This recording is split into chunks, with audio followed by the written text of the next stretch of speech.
Hello students, आज हम लोग 5 दशमलव क्वेश्चन नंबर 3 से देखेंगे। पिछले वीडियो में हम लोग क्वेश्चन नंबर 2 तक देखे थे, तो देखते हैं तीसरा क्वेश्चन।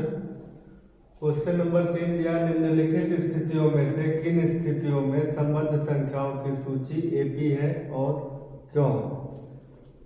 जो इसमें दिया है क्वेश्चन, उसमें बताना है कि सभी स्थिति में कि संबद्ध संख्याओं की सूची एपी है, एक समांतर श्रेणी है, और है तो क्यों है, और नहीं है तो उसको बताना है रीजन उसका क्यों नहीं है।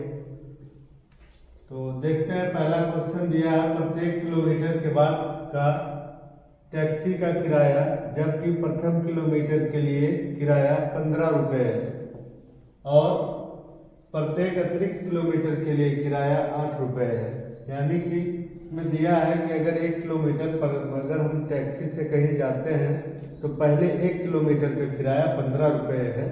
इसके बाद जितने हम किलोमीटर चलेंगे उतने का किराया 8 रुपये है पर किलोमीटर किराया।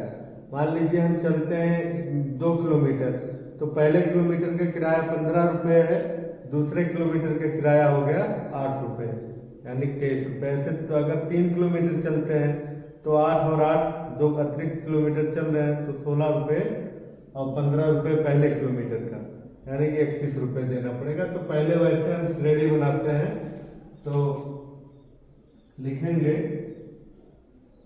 प्रथम किलोमीटर का किराया, प्रथम किलोमीटर का किराया बराबर 15 रुपये और प्रत्येक अतिरिक्त किलोमीटर का किराया बराबर 8 रुपये। ये तो दिया हुआ है, तो हम फिर से लिखेंगे इसको। पहले किलोमीटर का किराया बराबर, पहले किलोमीटर का किराया बराबर 15 रुपये। इसी प्रकार दूसरे किलोमीटर का किराया बराबर हो जाएगा 15 में प्रत्येक किलोमीटर का, यानी कि अतिरिक्त किराया कितने लग रहा था 8 रुपये, तो उसको जोड़ लेंगे, 15 8 हो जाएगा 23 रुपये। इसी तरह तीसरे किलोमीटर का किराया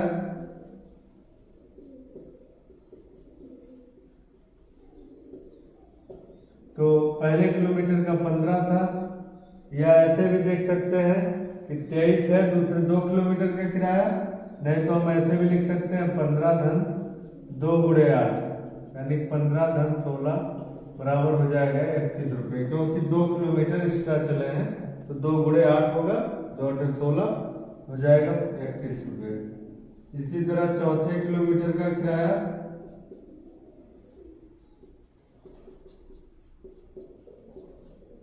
हो जाएगा 15 धन 3 गुणे 8, तो 15 धन 3 8 24, 24 और 15 हो गया 39 रुपये। तो यहाँ से हमें एक श्रेणी प्राप्त हुआ, तो श्रेणी को लिख लेते हैं। पहले 15, 23, 31 और 39। इसी प्रकार और भी किलोमीटर का किराया आएगा। हमें एक श्रेणी बनाना है, समांतर श्रेणी चेक करना कि है कि नहीं है, और है तो क्यों है। तो समांतर श्रेणी कब होता है, जब किसी श्रेणी के 2 क्रमागत पदों के बीच का अंतर क्या हो, समान हो, तो एक समांतर श्रेणी होता है। तो इसमें हम देखेंगे 15 और 23 2 पदों के बीच का अंतर कितने का है, 8 का है, यानी कि अंतर समान है।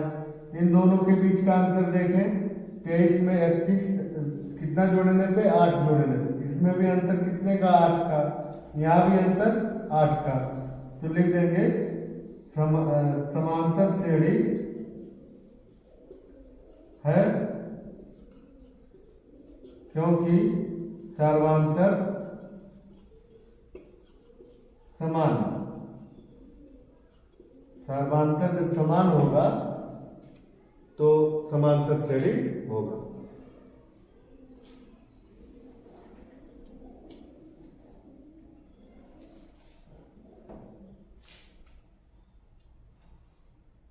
क्वेश्चन दूसरा देखते हैं।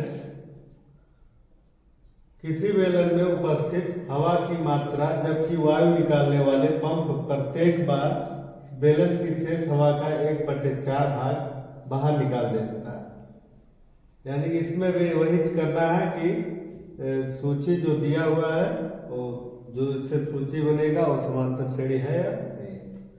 तो मान लेते हैं हम इसमें, माना बेलन में उपस्थित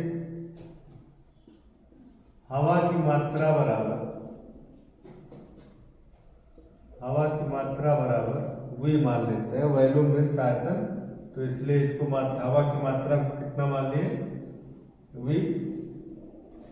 अब इसमें दिया था कि उपस्थित हवा की मात्रा जो है, तो इसके बाद जबकि वायु निकालने वाले पंप प्रत्येक बार बेलन की शेष हवा का 1/4 भाग बाहर निकल जाता है। यानी कि पहले बार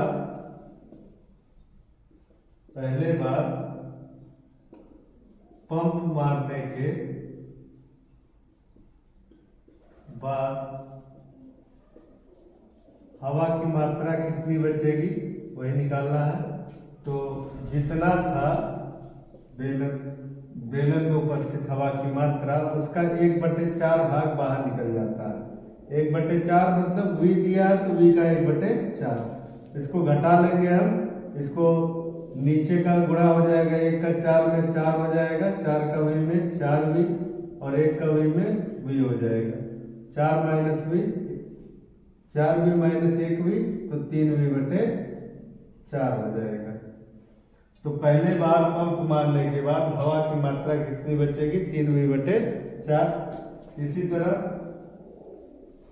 दूसरे बार पंप मारने के बाद हवा की मात्रा कितनी बचेगी। तो दूसरे बार पंप मारने के पहले हवा कितना था, 3V/4।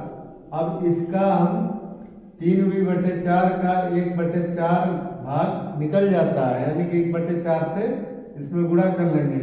तो ये 3V/4 माइनस ये हो जाएगा 3V/4 चौका 16, घटा इसको एलसीएम ले लेंगे तो हो जाएगा 16 और 4 का एलसीएम 16 हो गया। 4 से 16 भाग किए, 4 4 तिया 12V माइनस 16 से 16 भाग हुआ 1 हुआ, 1 का गुणा 3 में 3V। तो यहाँ से बचेगा 12 माइनस 3 9V/16। तो ये दूसरे बार पंप मारने के बाद यहाँ आगे शेष हवा की मात्रा भी लिख सकते हैं, लिख देना शेष हवा की मात्रा। इसके बाद तीसरी बार के लिए भी ऐसे लिखेंगे, या तो हम यही लिखे, यहाँ ही लिख सकते हैं कि अतः श्रेणी हमको मिल गया, 3 पद मिल गया, यहाँ भी श्रेणी कह सकते हैं। तो श्रेणी क्या हो गया, V था 3V/4 है और 9V/16 डैश डैश डैश, ये श्रेणी मिला है। अब इसमें देख लेते हैं अंतर, 3V/4 दूसरे पद में से A2 माइनस A1, दूसरे पद में से पहले पद को घटा लेते हैं, 3V/4 माइनस V। इसको गुणा करेंगे, 1 का गुणा 3 में 3V, 4 का गुणा V में 4V, 4 का गुणा 1 में 4। तो 3V में से 4V घटाएंगे तो -V/4 आया, यानी दूसरे पद और पहले पद का अंतर जो आया -V/4। अब इसी तरह तीसरे पद में से दूसरा पद घटा लेते हैं, 9V/4, 9V/16 माइनस 3V/4। यहाँ भी एलसीएम लेंगे, 16 4 का एलसीएम हो जाएगा 16, 16 से 16 भाग होगा, 1 बचेगा, 1 का गुणा 9 में 9V माइनस है, 4 से 16 भाग करेंगे 4, 4 तिया 12V। तो 9V में से 12V घटाएंगे, बचेगा -3V/16। तो यहाँ देख रहे हैं दोनों में अंतर जो आया, दूसरे पहले और दूसरे पद के बीच का गैप और दूसरे और तीसरे पद के बीच का गैप, यानी अंतर वो समान नहीं है। लिख देंगे सार्वंतर समान नहीं है, इसलिए AP नहीं है।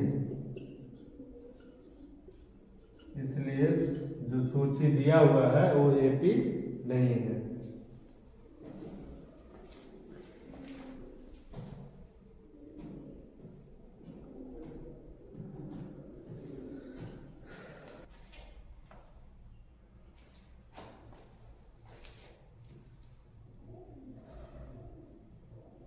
तो इसमें अब तीसरा देखते हैं, प्रत्येक मीटर की खुदाई के बाद एक कुआं खोदने में आई लागत, जबकि प्रथम मीटर खुदाई की लागत 150 रुपये है और बाद में प्रत्येक मीटर खुदाई की लागत 50 रुपये बढ़ती जाती है। यानी कि एक कुआं है, उसको हम खोदने में जो लागत आ रही है पहले मीटर खुदाई के लिए 50 रुपये। तो पहले मीटर खुदाई की लागत बराबर 150 रुपये। दूसरे मीटर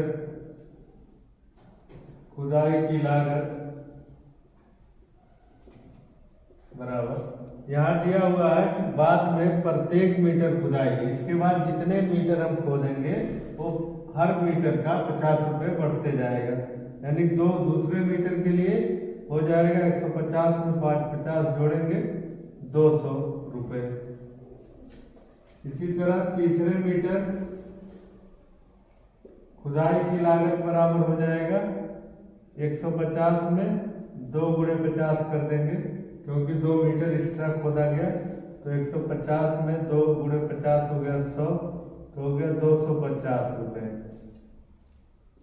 ऐसे चौथे मीटर खुदाई की लागत हो जाएगा 150 में 3 किलोमीटर एक्स्ट्रा खोदा जा रहा है, 1 मीटर का 50, 3 मीटर का 3 गुणे 50, तो 150 में 150 हो गया 300 रुपये। इसी तरह और आगे होगा ही। तो यहाँ से हमें एक श्रेणी प्राप्त हो गया। तो जो श्रेणी है,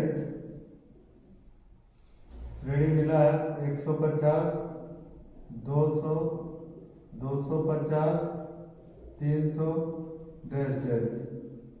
अब यहाँ देख रहे हैं पहले और दूसरे पद के बीच का गैप कितने का है, 200 में से 150, यानी A2 माइनस A1 करते हैं तो 200 माइनस 150 कितना आ गया 50 रुपये।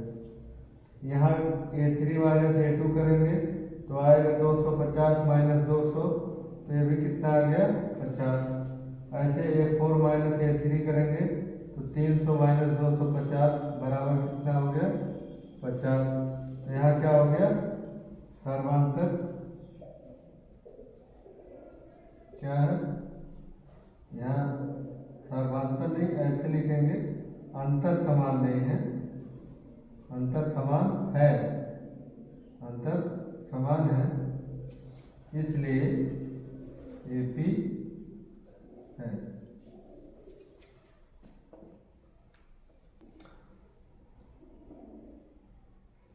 चौथा देखते हैं, खाते में प्रत्येक वर्ष का मिश्र धन, जबकि 10,000 रुपये की राशि 8% वार्षिक की दर से चक्रवृद्धि ब्याज पर जमा की जाती है। तो इसमें बताना है, तो इसको हम मूलधन कितना दिया हुआ 10,000 और दर कितना दिया है 8%। तो पहले वर्ष का मिश्र धन बराबर, एक फॉर्मूला होता है ए बराबर P into 1 plus R by 100 power n। यहाँ ये होता है मिश्र धन, P मूलधन, और 1 प्लस R होता है दर, n होता है वर्ष, जो समय दिया होता है। तो पहले वर्ष का दिया है तो n कितना होगा 1 होगा। तो P का मान कितना दिया 10,000, 1 प्लस 8/100 पावर 1, तो 10,000।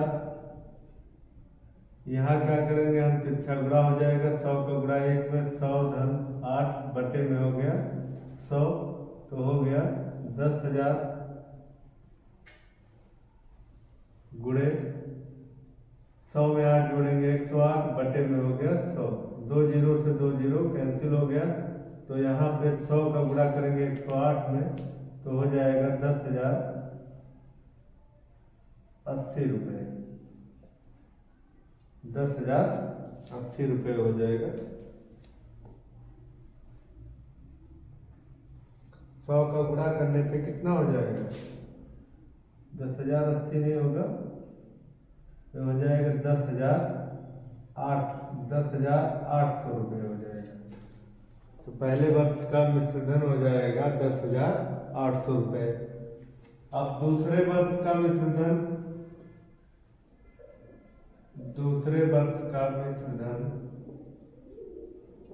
देखना है, तो जो पहले वर्ष का मूल जो मिश्रधन था अब इस दूसरे वर्ष के लिए वही मूलधन रहेगा। तो 10,800 और यहाँ 1 + 8/100 ही रहेगा। और यहाँ दूसरे वर्ष के लिए है तो समय कितना रहेगा? 2 रहेगा, यानी n की जगह पे 2 रहेगा। जो यहाँ n है यहाँ पे 2 हो जाएगा। तो ये 10,800 और इसको हम फिर से वैसे करेंगे तो हो जाएगा, डायरेक्टली लिख देते हैं 108/100 पर घात 2। तो 10,800 गुणे 108 का गुणा 108 में कर लेंगे हम। 108 गुणे 108 होता है, गुणा कर लेंगे 8 64 हो गया।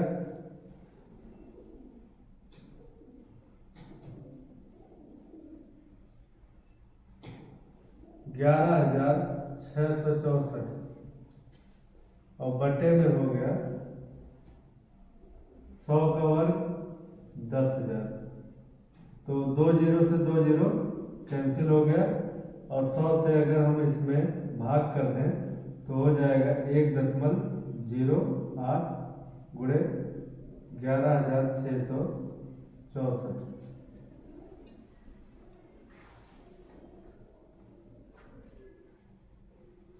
अब इसमें क्या करेंगे, इसका फिर से गुणा हो जाएगा 11,664 में हम 1.08 से गुणा कर लेंगे। 8 चौका 32, 8 छक्का 48, 3 51, 8 छक्का 48, 5 53, 8 करने में 8 5 13, 8 करने में 8 1 9। यहाँ हो जाएगा 0 0 0 0। 1 से करेंगे तो हो जाएगा 4 4 6 6 1 1। तो हो जाएगा 2 1 6 3 4 7 6 1 7 9 6 15 और 1 1 2 अंक पर दशमलव हो जाएगा।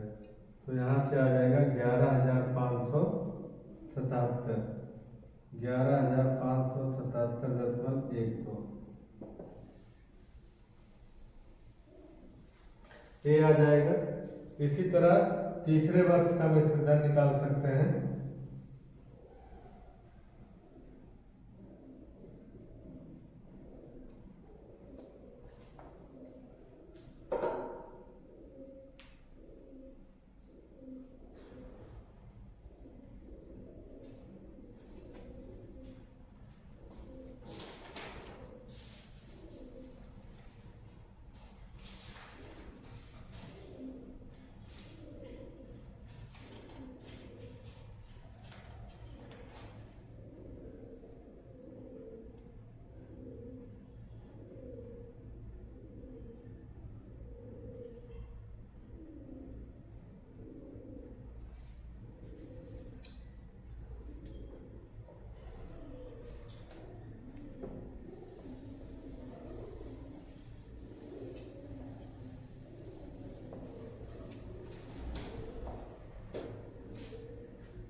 तो क्वेश्चन नंबर देखते हैं चौथा।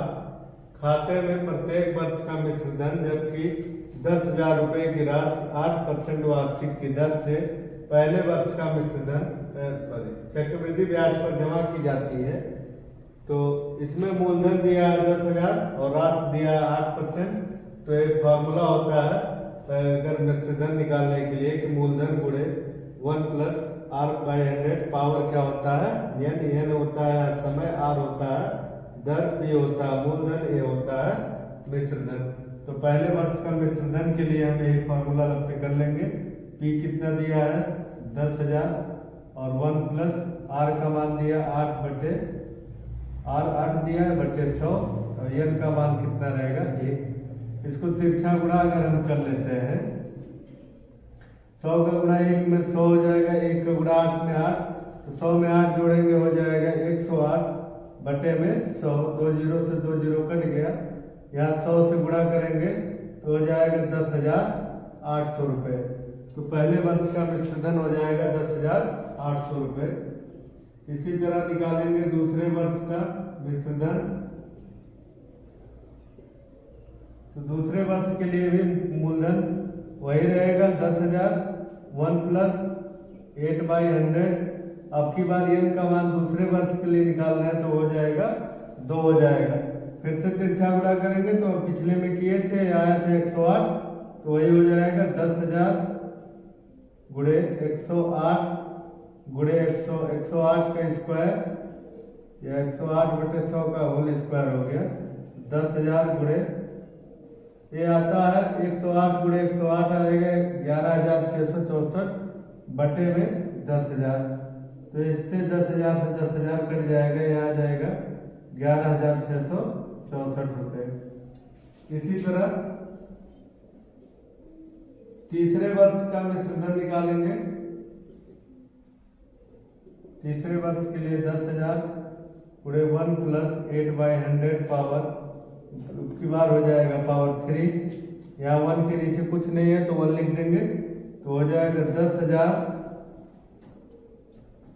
और हो जाएगा 108 बटे 100 पर घात 3। तो 10,000 गुणे 108 पर घात 3 कितना आएगा? 11,664 हुआ था, 11,664 हुआ था। स्क्वायर करने पे इसमें हम 108 से और गुणा कर लेते हैं, देखते हैं कितना आता है। 8 चौका 32, 8 छक्का 48 और 3 51 हो गया। 8 चौका 32, 8 छक्का 48, 3 51, 8 छक्का 48, 5 53 और 8 करने में 8, 5 हो गया 13, 8 करने में 8 1 9, फिर 0 से करेंगे, फिर 1 का करेंगे 4, 6 6 1 1 जोड़ेंगे 2 हो जाएगा 1 3 4 7 6 3 9 9 6 15 2 1, तो आ जाएगा 1 12 5 9 7 1 2। तो गुणा ये आएगा और बटे में यहाँ नीचे हो जाएगा 1 के आगे 6 बार 0, क्योंकि यहाँ क्यूब है तो 6 बार 0 और यहाँ 4 बार 0 है तो 4 बार 0 1 कट गया, तो बचेगा कितना? इसमें 100 से भाग करेंगे तो ये आ जाएगा 12,597.12 रुपये। तो यहाँ से तीसरे वर्ष का मिश्रधन आ गया इतने रुपए। तो अब 3 वर्ष का मिल गया, यहाँ से हमें श्रेणी निकाल सकते हैं कि समांतर होगा या नहीं होगा। तो श्रेणी क्या बना है? पहले तो 10,800, 11,664, 12,597.12 डैश डैश डैश। तो पहले A2 माइनस A1 निकालते हैं। 11,664 माइनस 10,800 तो आएगा कितना? 4 में से 0 गया 4, 6 माइनस 0 6, 6 माइनस 8 8 होगा, यहाँ बचेगा 0 0 हो जाएगा और 1 माइनस 1 0 हो जाएगा, यानी कितना बचेगा? 864।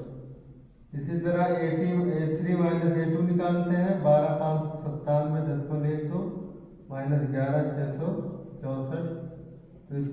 आते हैं, 10,1,2 बाद है वही रहेगा।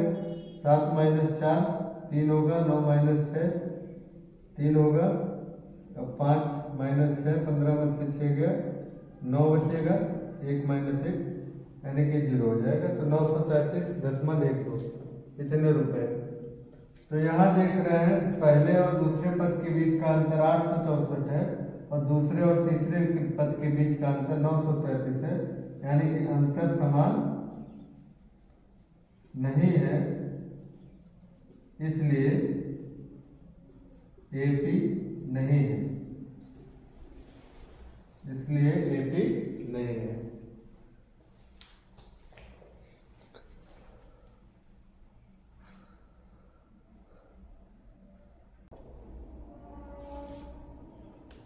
क्वेश्चन नंबर 4 देखते हैं। दिया है दी हुई एपी के प्रथम 4 पद लिखिए, जबकि प्रथम पद ए और सार्वधातुक डी निम्नलिखित है। यानी इसमें ए और दिया है, प्रथम पद ए और डी दिया हुआ है, हमें एपी के प्रथम 4 पद लिखना है। तो एपी का किसी भी एपी के जो पद होते हैं, एपी के प्रथम 4 पद ए कामा ए प्लस डी कामा ए प्लस 2d कामा ए प्लस 3d है। जो किसी भी एपी का पद क्या होता है, पहला पद ए होता है, दूसरा पद ए में सर्वांतर को जोड़ दो, फिर तीसरे पद के लिए ए में दूसरे पद में सर्वांतर को जोड़ दो। इसी तरह हम श्रेणी बना सकते हैं। तो इसमें हमें क्या करना है, पहला पद तो प्रथम पद ए बराबर हो जाएगा 10, द्वितीय पद यानी दूसरा पद A2 बराबर ए प्लस डी। तो ए प्लस डी मतलब ए का मान दिया था 10 और सार्वधातुक भी 10 दिया है, तो 10 10 हो जाएगा 20। तीसरा पद A3 बराबर ए प्लस 2d, तो ए का मान दिया 10, 2 × 10 तो 10 प्लस 2 10 हो गया 20, तीसरा पद हो गया 30। चौथा पद इसी तरह से A4 ए प्लस 3d, तो ए प्लस 3d के लिए ए का मान 10, 3 × d का मान 10, तो 10 धन 30 हो गया, ए हो गया 40। तो यही हमारा इस पहले क्वेश्चन का ए और डी दिया हुआ था, 4 पद। तो लिख देंगे, अतः 4 पद क्या क्या हो गए, 10, 20, 30, 40। इसी तरह दूसरा क्वेश्चन, दूसरे के लिए ए बराबर -2 दिया है और डी बराबर 0। तो इसका पहला पद क्या हो जाएगा, प्रथम पद तो वही ए होगा, कितना -2, A1 बराबर लिख सकते हैं, A1 बराबर ए यानी -2। दूसरा पद A2 बराबर हो जाएगा ए प्लस डी, ए का मान -2, डी का मान 0, तो ये हो जाएगा -2। तीसरा पद A3 बराबर ए प्लस 2d, तो ए का मान -2 प्लस 2 × डी का मान है 0, तो -2 धन 0, ये भी हो जाएगा -2। चौथा पद A4 बराबर ए प्लस 3d, ए का मान -2 और प्लस 3 × 0, -2 प्लस 0, तो ये भी कितना हो गया -2। तो अतः इस एपी के प्रथम 4 पद क्या होंगे, प्रथम 4 पद वही -2 -2 -2 -2। इसी तरह क्वेश्चन तीसरे पे देखते हैं। तीसरे में प्रथम पद कितना हो जाएगा, तीसरे में पर ए बराबर 4 दिया था, डी बराबर -3, तो प्रथम पद A1 बराबर हो जाएगा ए यानी कि 4। दूसरा पद क्या होगा, A2 बराबर ए प्लस डी, तो ए का मान दिया है 4 और यहाँ प्लस, लेकिन यहाँ माइनस है, डी का मान माइनस है तो प्लस गुणे माइनस माइनस हो जाएगा, तो 4 माइनस 3 हो जाएगा 1। तीसरा पद a3 बराबर a प्लस 2d, तो a का मान दिया है 4 प्लस 2 गुणे माइनस 3, तो हो गया 4 माइनस 6, तो 4 माइनस 6 हो गया minus 2।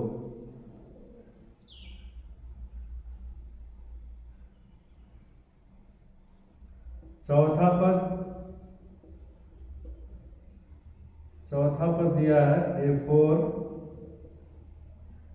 a plus 3d, a का मान दिया है 4 प्लस 3 गुणे डी का मान दिया माइनस 3, तो 4 माइनस 3 त्रिका हो गया 9, तो हो गया माइनस 5। अतः इस एपी के प्रथम 4 पद क्या हो गए, 4, -1, -2, -5।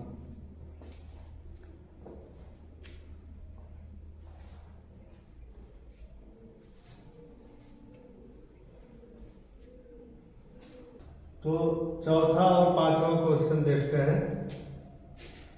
चौथा और पांचवा, चौथे में दिया a बराबर -1, d बराबर 1/2, तो इसमें प्रथम पद तो वही होगा, a1 बराबर a, यानी हो गया -1। दूसरा पद a2 बराबर a प्लस d, a का मान दिया है -1, d का मान दिया +1/2। इसको हम कैसे सॉल्व करते हैं, यहाँ बटे में 1 लगा लेंगे, इसको तिरछा गुणा कर लेंगे, इसका गुणा 1 में, 2 का गुणा -1 में -1, 1 का गुणा 1 में 1 बटे में 2, तो आ गया यहाँ से -2 में 1 जोड़ेंगे -1/2।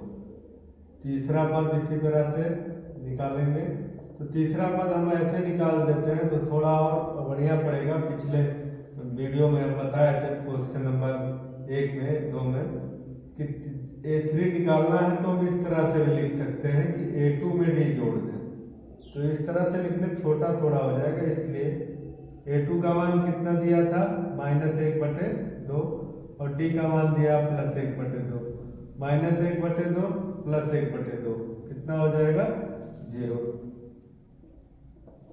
चौथा पद a4 निकालना, तो a4 को क्या लिख सकते हैं, a3 प्लस d, a3 कितना था 0, और d का मान है 1/2, तो आ जाएगा ये 1/2। अतः एपी के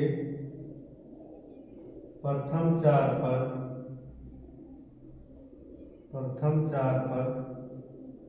-1, -1/2, 0, 1/2, यही हो जाएगा।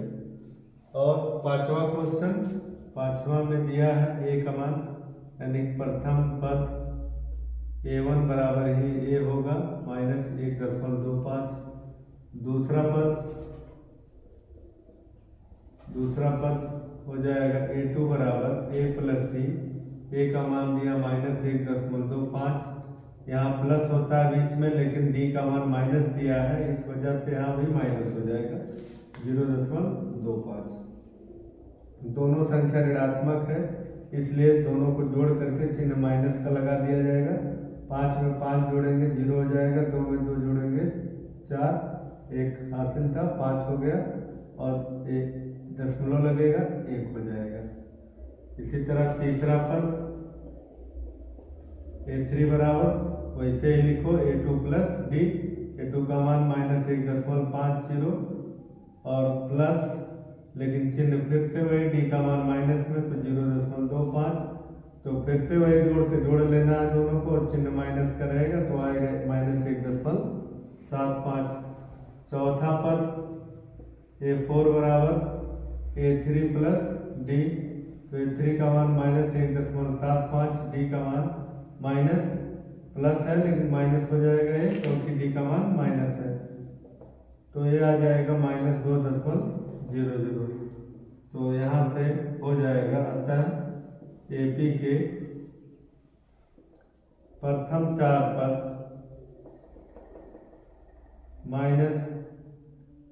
1.25 कामा -1.50 कामा -1.75 कामा -2.00।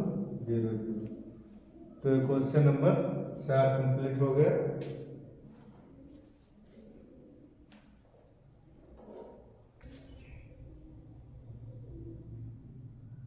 क्वेश्चन नंबर 5 देखते हैं। निम्नलिखित में से प्रत्येक एपी के लिए प्रथम पद तथा सार्वधातुक लिखिए। यानी कि इसमें 4 क्वेश्चन दिया है, चारों को हमने पहले ही लिख दिया है। छोटा छोटा क्वेश्चन है। इसमें दिया हुआ है कि प्रत्येक एपी के लिए, यानी कि जो चारों दिया हुआ है समांतर श्रेणी दिया हुआ है, बस हमको इसमें बताना प्रथम पद बताना और सार्वधातुक। तो प्रथम पद ये क्या होता है, जो पहले श्रेणी का जो पहला पद होता है वही प्रथम पद होता है। तो प्रथम पद इसमें हो जाएगा 1। और सार्वधातुक लिखना है तो सार्वधातुक डी बराबर, सार्वधातुक क्या होता है, दो पदों के बीच का अंतर। तो किन्हीं भी दो पदों को हम दो पदों के बीच का अंतर कर लेते हैं। जैसे हमको सबसे पहले यही किया करो कि दूसरे पद में से पहले पद को ही घटा लो। जब भी सार्वधातुक पूछे तो क्या करें, दूसरे पद में से पहले पद को घटा लें। 1 - 3 तो हो जाएगा -2। तो इसमें प्रथम पद 3 होगा और सार्वधातुक -2 होगा। इसी प्रकार दूसरे क्वेश्चन पे आते हैं। यहाँ प्रथम पद a बराबर -5 होगा और सार्वधातुक तो वैसे ही a2 - a1, a2 दिया है -1 भी, यहाँ बीच में माइनस होता है फॉर्मूला। तो यहाँ क्या हो जाएगा, -5 दिया तो इसलिए क्या हो जाएगा +5। तो -1 + 5 होता है +4। तो यहाँ सार्वधातुक आ गया +4। इसी तरह यहाँ प्रथम पद a बराबर होगा 1/3 और सार्वधातुक निकालना है तो d बराबर a2 - a1 5/3 -1/3। तो हर समान है 3 होगा। और तो अंत में जैसे रहता है वैसे उतार लेंगे। 5 - 1 हो जाएगा 4/3। चौथे में प्रथम पद क्या होगा, a बराबर 0.6 और सार्वधातुक d बराबर a2 - a1। a2 कितना है 1.7 -0.6, 7 - 6 करेंगे 1, 1 - 0 1। तो सार्वधातुक आ गया 1.1। क्वेश्चन नंबर 6 देखते हैं।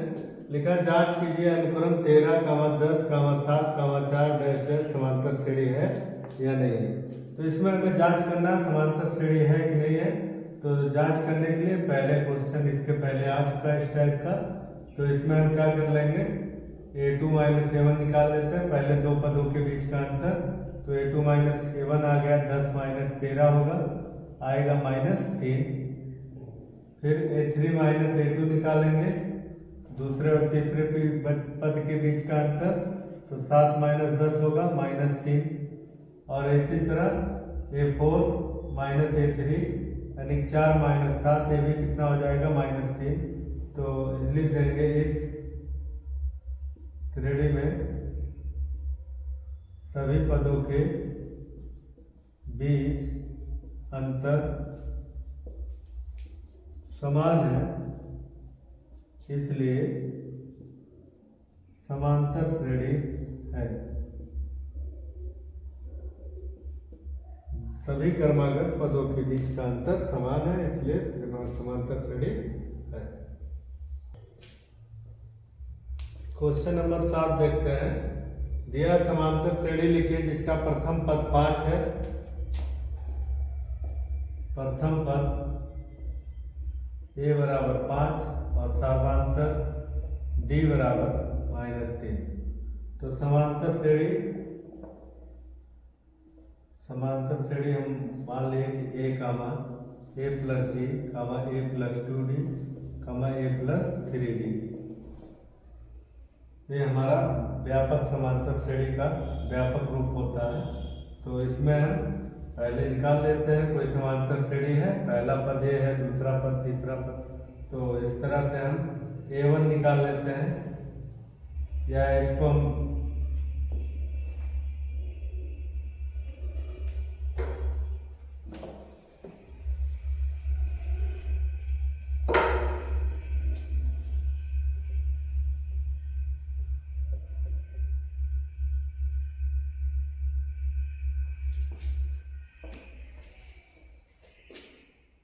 क्वेश्चन नंबर 7 देखते हैं। समांतर श्रेणी लिखिए जिसका प्रथम पद 5 तथा सर्वांतर -3 है। तो इसमें क्या करेंगे हम, प्रथम पद दिया हुआ है 5 और सर्वांतर d बराबर -3 और प्रथम पद a बराबर 5। मान लिए कि माना समांतर श्रेणी, कोई समांतर श्रेणी हम मान लिए कि A1, A2, A3 है। तो A1 निकाल ले। A1 बराबर जो समांतर श्रेणी का प्रथम पद A1 होता है वो क्या होता है, A ही होता है, यानी कि 5 हो जाएगा। और दूसरा पद A2 बराबर क्या होता है, A प्लस D। A का मान है 5, D का मान है -3, यहाँ प्लस है लेकिन D का मान -3 है, तो हो जाएगा 2। तीसरा पद A3, तो A3 को हम लिख सकते हैं A2 प्लस D भी लिख सकते हैं, तो ज़्यादा आसान है। 2 और यहाँ प्लस -3, तो 2 -3 हो गया -1। ऐसे ही चौथा पद A4 क्या होगा, A3 प्लस D लिख दो, तो A3 का मान -1 और -3, D का मान तो -4 हो गया। ऐसे इसी तरह से हम निकाल सकते हैं। तो हमें यहाँ श्रेणी मिल गया, अतः पद मिल गया, 4 पद मिल गए। अतः समांतर श्रेणी हमारा क्या था, A1, A2, A3 था। तो हो गया समांतर श्रेणी 5, 2, -1, -4। यही हो जाएगा समांतर श्रेणी। तो बाकी क्वेश्चन आगे नेक्स्ट वीडियो में देखते हैं। धन्यवाद।